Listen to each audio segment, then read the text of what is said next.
समुच्चय class 11th। ठीक है, समुच्चय समुच्चय पढ़ेंगे अपन आज।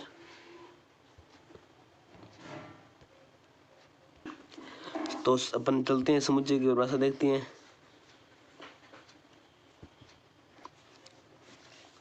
वस्तुओं के सुपरिभाषित वेल डिफाइंड से कहते हैं संग्रह, मतलब कलेक्शन को समुच्चय कहते हैं। समुच्चय के वस्तुओं के सुपरिभाषित संग्रह को समुच्चय कहती है। अब देखते हैं अपन इसमें कि सुपरिभाषित क्या है। संग्रह शब्द है वो तो आप परिचित होंगे इससे, जिसे हम इकट्ठा कहते हैं। आप मेन समझो तो इकट्ठा कर सकते हैं, कैलकुलेट कर सकते हैं। जैसे कि मैंने कहा कि आप ओड, जैसे उदाहरण लिखा हुआ नीचे कि ओड नेचुरल नंबर लिखिए। ओड नेचुरल नंबर वो भी 10 से कम, 10 से लेस हो, 10 से कम हो तो अब लिख दोगे कि 1 3 5 7 9। ठीक है, तो इनका आपने क्या कर लिया, संग्रह कर लिया। ठीक है, संग्रह कर लिया। तो आप ये सुपरिभाषित है या नहीं वो अपन देखते हैं। सुपरिभाषित किसे कहते हैं, अगर अपन बात करना चाहें, सुपरिभाषित वो होता है कि जो सबके लिए सु मतलब समान हो, सबके लिए परिभाषित हो, सबके लिए एक समान हो। ठीक है, जैसे कि आपने कहा कि odd natural number less than 10, तो आपने बता दिया कि 10 से छोटी विषम संख्याएं बताइए। 10 से छोटी विषम संख्याएं वो भी नेचुरल नंबर में। आप कहोगे कि 1 3 5 7 9, मैं कहूँगा 1 3 5 7 9। किसी और से पूछूंगा 1 3 5 7 9, किसी और से पूछूंगा तो 1 3 5 7 9। मतलब किसी से पूछूंगा वो यही आंसर देगा 1 3 5 7 9, अलग नहीं देगा कोई भी। ठीक है, अब मैं आपसे पूछ लूं कि 10 3 बल्लेबाजों के नाम बताइए, आपके पसंद के 3 बल्लेबाज। अब मेरी पसंद की कुछ और है, आपकी पसंद की कुछ और है। ऐसे नहीं है कि आपने 3 बताइए, आपने 3 बल्लेबाज के नाम लिए, उनमें से 2 बल्लेबाज मैंने बता दिए, तो ये कॉम्बिनेशन नहीं बनेगा। ठीक है, कि आपने 3 बताई है, मैंने 3 में से 1 तो अलग बताया है, किसी और ने 3 अलग बताई है। ठीक है, कोई उनकी पसंद अलग है, हमारी पसंद अलग है। और इसमें पसंद है क्या, उसमें तो और नेचुरल नंबर लिखने हैं लेस देन 10 से पहले, तो अब लिख देंगे, सभी यही बताएगा। तो ये क्या है, समुच्चय है, मतलब सुपरिभाषित संग्रह है। अब समुच्चय को लिखने की कुछ विधियां हैं, 2 विधियां। उससे पहले अपन कुछ उदाहरण देखते हैं कि सुपरिभाषित किसे कहते हैं, नहीं कहते हैं। आप समझ गए होंगे आई होप, अगर नहीं समझे तो कुछ उदाहरण देखते हैं अपन। अब देख रहे होंगे मैंने यहाँ पर 4 उदाहरण लिखे हैं, आपके पसंद के 4 हीरो। अब मान लीजिए आपका नाम सुरेश है, तो आप बताओगे मेरे 4 हीरो मन पसंद है। ठीक है, आपके 4 हीरो ये है, मैं कहूँगा मेरे 4 हीरो ये है। आप किसी और से पूछोगे, अपने फ्रेंड से पूछोगे कि तेरे 4 हीरो कौन से हैं, वो कहेगा मेरे ये 4 हीरो है। मतलब सबके अलग अलग आंसर आएंगे, सबके अलग अलग आंसर आएंगे। मतलब सबके लिए सम्मान नहीं है, सम्मान नहीं तो सुपरिभाषित नहीं है, मतलब अभी भी समुच्चय भी नहीं है। आपके द्वारा यहाँ पर लिख लो 2। आपके द्वारा 2 खतरनाक जानवर, आपके लिए चींटी भी खतरनाक हो सकती है और आपके लिए छिपकली भी खतरनाक हो सकती है। मैं कहूँगा मेरे लिए शेर है, चीता है।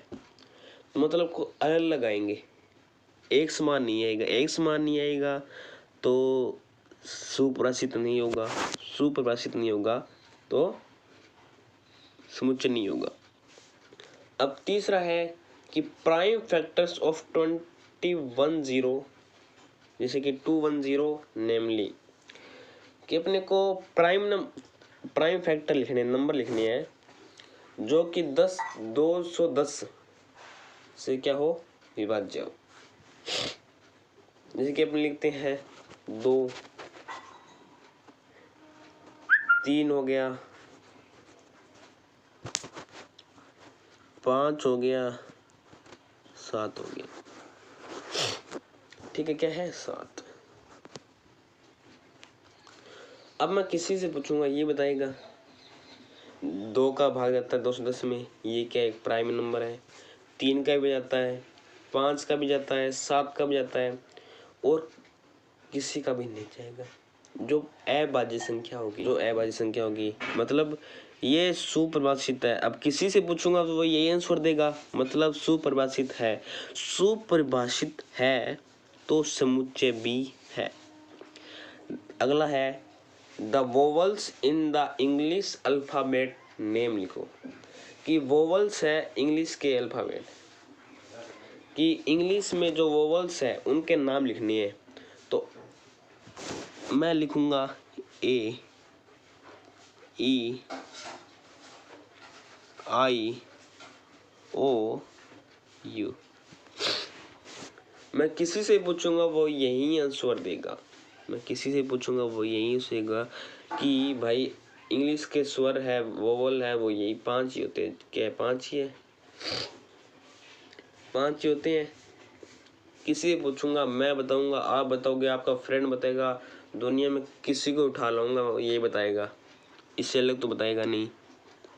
तो ये क्या है, सबके लिए समान है तो सुपरिभाषित है तो समुच्चय है। आपने यहाँ पर 4 उदाहरण देखे और एक पीछे 5 उदाहरण देख लिए, ठीक है।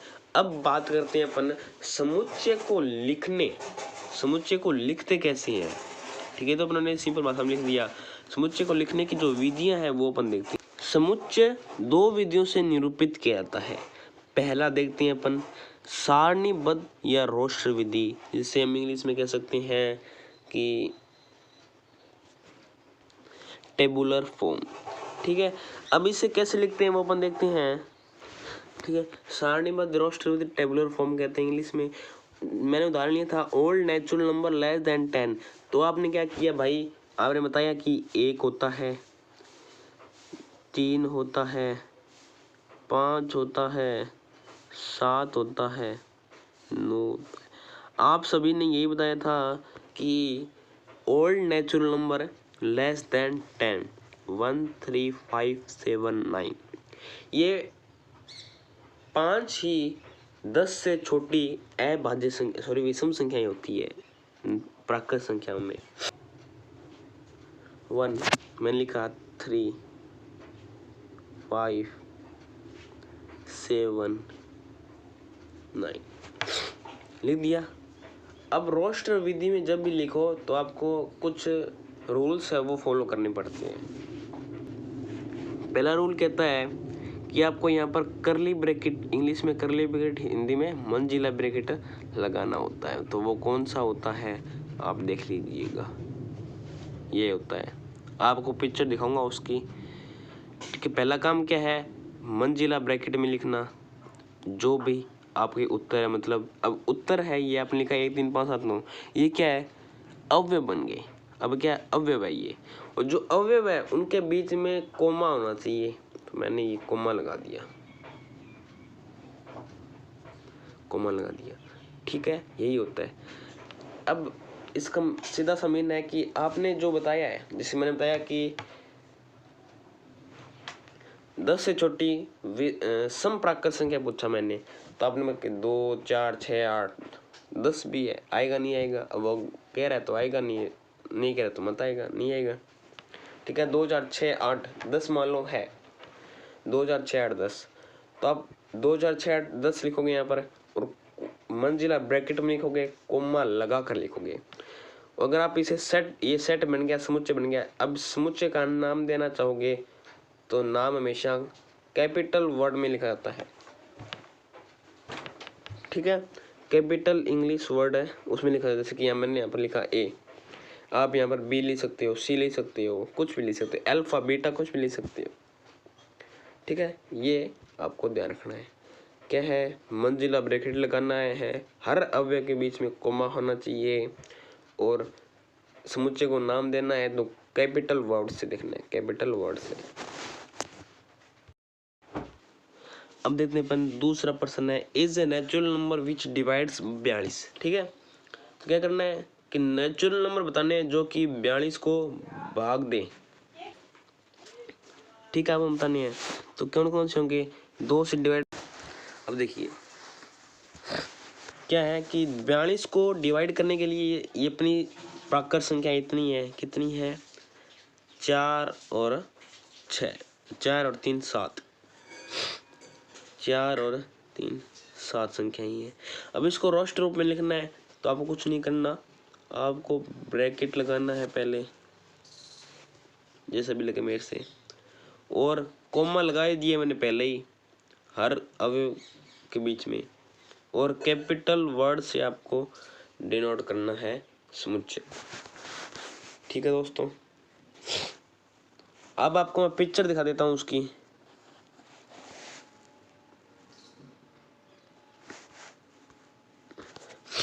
ये होता है करली ब्रैकेट, ठीक है, मंजिला ब्रैकेट। वापिस मैं आपको बता देता हूँ किस प्रकार समुच्चय रोस्टर को लिखा जाता है। आप इसे हम देख रहे होंगे पिक्चर, ये है करली ब्रैकेट, ठीक है। वापिस बताता हूँ आपको मैं कि कैसे यूज लेते हैं रोस्टर विधि में। इसका कुछ नहीं करना, आपको एक ब्रैकेट लगाना है सर्वप्रथम, फिर क्या करना है आपको कि आप इसमें मान लीजिए आपने लिखा 1 प्राकृत संख्या है, 2 प्राकृत संख्या है, 3 प्राकृत संख्या है, 4 प्राकृत संख्या है, प्राकृत संख्या लिखी मान लो, ये उदाहरण ले लिया मैंने। तो इनके बीच में क्या होना चाहिए, कोमा होना चाहिए। क्या ब्रैकेट लगाना है, करली ब्रैकेट, यही ब्रैकेट लगाना है और कोई नहीं चलेगा। और दूसरा काम क्या है, अवयवों के बीच में क्या होना चाहिए, कोमा होना चाहिए। अगर आप इस सेट को नाम देना चाहो तो कैपिटल अक्षर से देना, इंग्लिश कैपिटल अक्षर से, ठीक है। तो ये होगी अपनी समुच्चय निर्माण विधि, रोस्टर विधि, टेबुलर फॉर्म। अब बात करते हैं अपने समुच्चय की दूसरी विधि, समुच्चय निर्माण विधि, से सेट बिल्डर फॉर्म कहते हैं। जैसे कि आपके सामने लिखा हुआ है समुच्चय निर्माण विधि, बस आपको करना है, आपके प्रश्न किस प्रकार होंगे कि समुच्चय निर्माण विधि से क्या आपको सेट बिल्डर से टेबुलर फॉर्म, और टेबुलर फॉर्म से सेट बिल्डर फॉर्म, यही देगा प्रश्न में, ठीक है। जैसे कि यहाँ पर लिखा हुआ है, ये कौन सा है, ये कौन सा रूप है, समुच्चय निर्माण नहीं है, ये कौन सा है, रोस्टर विधि है, टेबुलर फॉर्म है। अब इससे अपन समुच्चय निर्माण बताएंगे किस प्रकार होता है, ठीक है। तो किस प्रकार लिखेंगे, कुछ इस तरह ही है, कुछ इस तरह ही है। कैसे, एक बार आपको मैं रफली लिख देता हूँ मेरे हाथ से, फिर मैं आपको बताऊंगा सही से लिखकर। समुच्चय ए तो ए का ए का रहेगा, समुच्चय ए लिखने अपन, ब्रैकेट अपने पास यही रहेगा, ब्रैकेट अपने पास यही रहेगा, सही से लिख देता हूँ, ठीक है। अब आपको दिख रहे होंगे, आपके करना है सिर्फ और सिर्फ पहले एक्स लिखना है।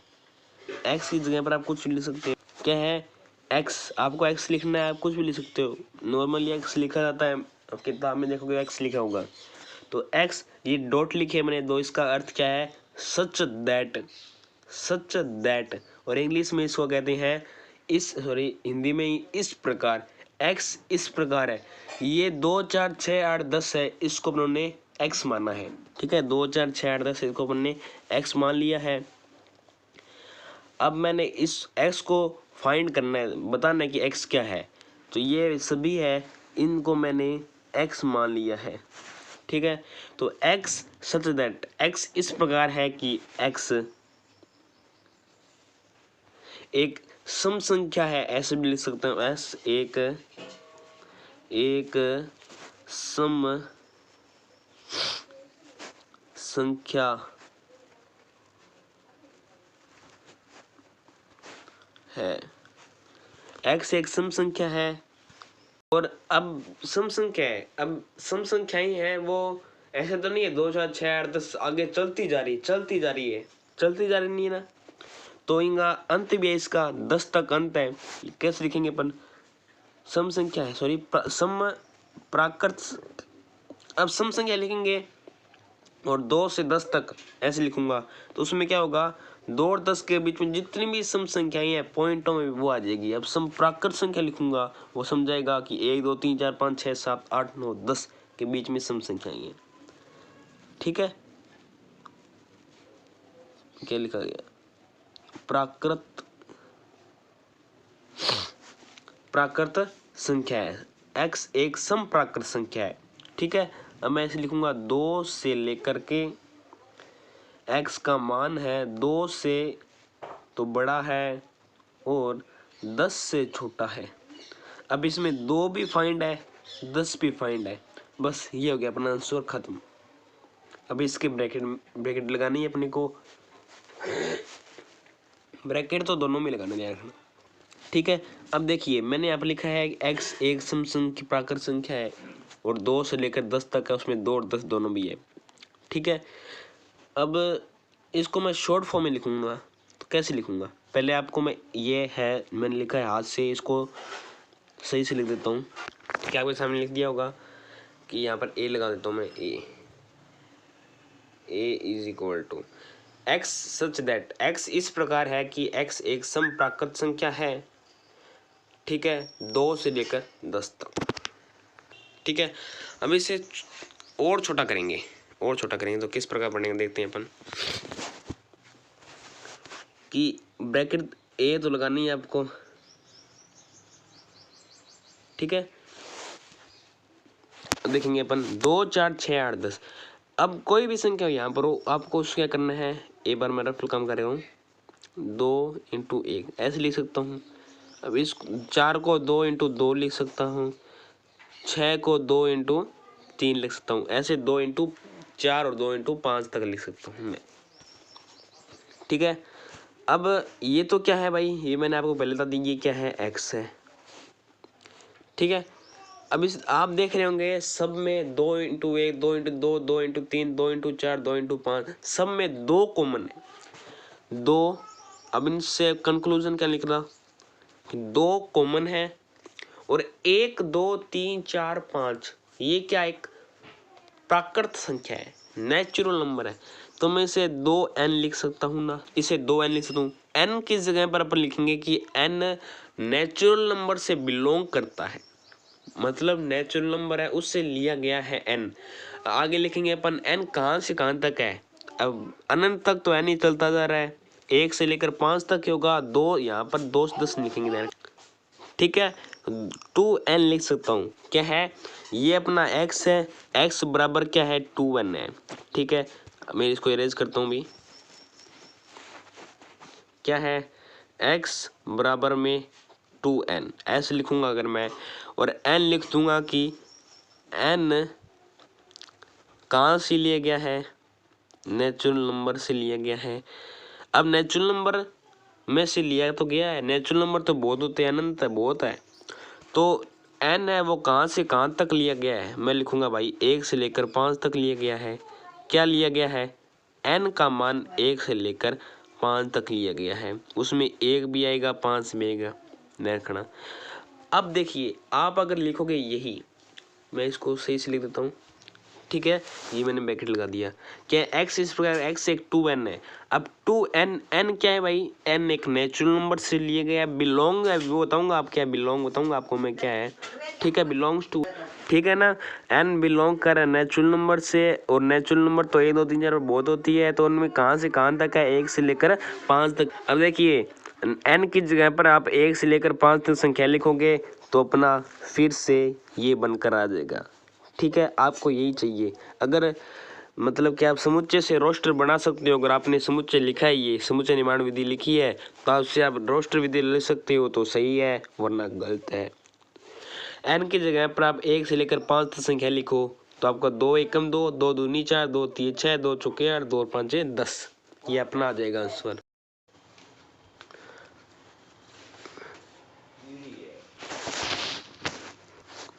आगे बात करते हैं अपने बिलोंग्स टू और डज नॉट बिलोंग्स टू की, ठीक है। देखिए बिलोंग्स टू और डज नॉट बिलोंग्स टू की बात करते हैं अपन, इसमें क्या होता है, अगर बिलोंग्स टू है बताऊंगा बिलोंग्स टू कैसे होता है, निशान बिलोंग्स टू के लिए ये यूज किया जाता है, पहले ये बनाओ और इसमें ये डंडी लगा दो। अब डज नॉट बिलोंग्स टू की बात आए तो उसमें क्या करना पड़ता है, वैसे बनाओ डज नॉट कर दो बस, कि डज नॉट बिलोंग्स टू। अब बात करते हैं अपने कि अगर पूछे कि बिलोंग्स टू है या नहीं, ठीक है, तो प्रश्न किस प्रकार आएंगे, उत्तर किस प्रकार देना होगा वो देखते हैं अपन आगे। निशान आपको ध्यान रखने हैं डज नॉट बिलोंग्स टू और बिलोंग्स टू के। अब देखिए अपने पास प्रश्न है एक, ये रहा, ए सेट है उसमें 1 3 5 7 9 ये अवयव है। ए समुच्चय के अंदर ये अवयव है। ठीक है, आपसे पूछ ले कि मैंने लिखा एक, ये एक अवयव समुच्चय ए में है या नहीं। अब यहाँ पर belongs to does not belongs to का चिन्ह लगाना है। ठीक है, मैंने पूछा कि एक है वो ए से लिया गया है या नहीं। दूसरा है प्रश्न कि 5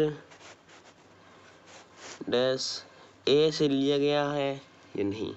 ठीक है, क्या है, आप देखो ये आपके पास यहाँ पर एक लिखा हुआ है ना, यहाँ पर एक लिखा हुआ है, वो आप सेट ए में देखो, सेट ए में एक मिल गया मुझे, मतलब कि ये ए से लिया गया है, एक अवयव है, ये ए से लिया गया है, मतलब बिलोंग कर रहा है। अब है या नहीं, लिया गया है तो डज बिलोंग्स टू आएगा। और 5 एक अवयव है, वो भी समुच्चय ए से लिया गया है मतलब बिलोंग्स टू आएगा। ठीक है, अब डज नॉट बिलोंग्स टू के उदाहरण देखते हैं। आपके सामने होंगे प्रश्न ये कि 2 समुच्चय ए से लिया गया है या नहीं, और 10 समुच्चय ए से लिया गया है नहीं।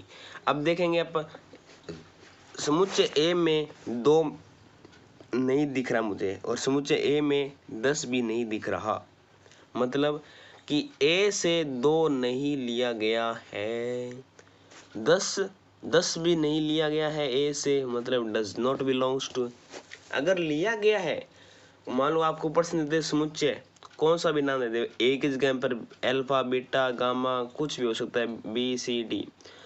अगर मैं यहाँ पर दिया गया एक ए समुच्चय, ए समुच्चय से अगर कोई अवयव लिया गया है, जैसे पहले अपने देखा था 1 या 5 था, वो ए से लिया गया है मतलब बिलोंग्स टू। अब यहाँ पर 10 है, 10 ए से नहीं लिया गया मतलब does not belongs to.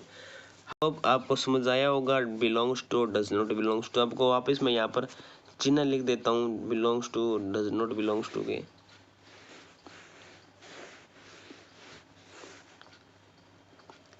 Belongs to का चिन्ह है ये पूरा दंड यहाँ पर लिख दिया है, और डज नॉट बिलोंग्स टू का ऐसा ही है कुछ, बस यही है। ठीक है,